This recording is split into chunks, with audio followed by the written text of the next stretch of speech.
তো বাসায় যে কি নামে খুঁজবি আমার কত? কেন বলবো রবিউল ভাই কই কেমন আছেন, বাড়িতে আছেননি? শোন, পয়লাই তোর চাকরি নট হয়ে গেল, এই নামে ডাকলে চলবে নাকি? বলবি এমডি। ভাই কিছু মনে করিস না, তোর নামটা জানি কি ভুলে গেছি বুঝিস না, অনেক ব্যস্ত থাকি তো। আমার অবশ্য 1 লাখ মানুষের নাম মুখস্থ আছে। 1 লাখ? তাহলে তো মনে আপনার মেমোরি কার্ড আর কোনো জায়গা নাই। আচ্ছা আমার নাম বললে আপনার মনে থাকবে?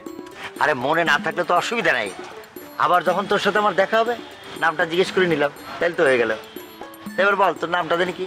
মমতাজ। কোষ কি? হ্যাঁ মমতাজ। তো এটা কোন জেন্ডারে? পুরুষ। শিওর তুই? মানে কি ভাই? না তুই শিওর কিনা একটু জিজ্ঞেস করে নিলাম আর কি। আমি 100% শিওর। আচ্ছা ঠিক আছে, তুই যখন 100% শিওর তাহলে মানিয়ে নিলাম।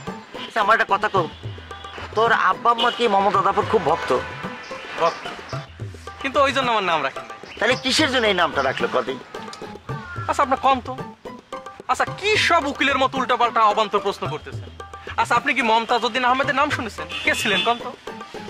ভালো একজন গুরুর নাম বলে উদাহরণ দিবি তাই না? যাক এই নাম অবশ্য দুই দিকেই চলে, দুইজনই বিখ্যাত লোক বাংলাদেশে বুঝছিস। তবে তোর একটা শর্ট নাম রাখা দরকার।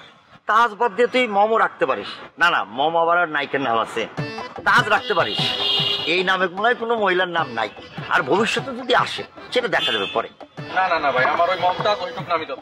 আচ্ছা ঠিক আছে, তুই বুঝিস না, তোর এই নামে যদি তোর আমি চাকরি দিই তাহলে মানুষ আমার একটু পয়লাই ভুল বুঝবে। কিসের জন্য জানিস? তারা মনে করবে দুইজন বিখ্যাত লোক, তাদের চাকরি আমি কেমনে দিলাম।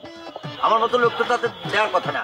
আবার মনে কর তোরে আমি আমার অফিসে নিয়ে গেলাম, চেয়ারম্যান সব বললো যে রবিউল তুমি কোন মমতাদের নিয়ে আসলা, এ তো পুরুষ মহিলা না, তখন ঠিক আছে আমার নাম নিয়ে যখন এত ঝামেলা, আমার চাকরির দরকার নাই। এ রে বেটা ভয় না, হ্যাঁ চাকরির দরকার নাই মানে কি? ভয় আরো কথা আছে। তাহলে ওই কথাই থাকলো, করোনার মধ্যে অফিস বন্ধ তো, এই জন্য হোমে অফিস করতেছি, মানে বাসায় অফিস করতেছি। তুই আমার বাসায় যাবি, তো বাসায় যে কি নামে খুঁজবি আমার কত? কেন বলবো রবিউল ভাই কই কেমন আছেন, বাড়িতে আছেননি? শোন, পয়লাই তোর চাকরি নট হয়ে গেল, এই নামে ডাকলে চলবে নাকি? বলবি এমডি। বলবি কি এমডি স্যার কোন ফ্লোরে থাকে যাই জিজ্ঞেস করবি। তাহলে আমি কি ভাই মহল্লার ছেলে হিসেবে যাবো? মহল্লার ছেলে হিসেবে যাবি কিছুদিনে, চাকরি তো চাকরি। হ্যাঁ আচ্ছা থাক, তোর করা লাগবে না, এখন তো বেকার ছেলের অভাব নাই বুঝছিস, আমি অন্য একজনের চাকরি দেবো। থাকবে, অত ঝামেলার দরকার না, আপনি একটা কার্ড দেন, সরাসরি অফিসে চলে গেলাম। ওরে বলো, তোর এতক্ষণ কি বললাম? করোনার মধ্যে অফিস বন্ধ, তুই সরাসরি বাসায় চলে যাবি, যা বলবি এমডি স্যার কই। আচ্ছা ঠিক আছে, যাবা না ভাই? এই ভাই কি রে? ভাই কি স্যার কবি? স্যার এখন তো স্যার ক প্র্যাকটিস কর। আচ্ছা ঠিক আছে স্যার। তাহলে আর কাজ শুরু করে দে। শোন, মানুষকে কেমনে পটাবি, বুঝাবি কেমনে? বোঝাবি যে আমরা মানুষের ভবিষ্যৎ নিয়ে চিন্তা করি, মানুষের ভবিষ্যৎ গড়ি, বুঝতে পারছিস?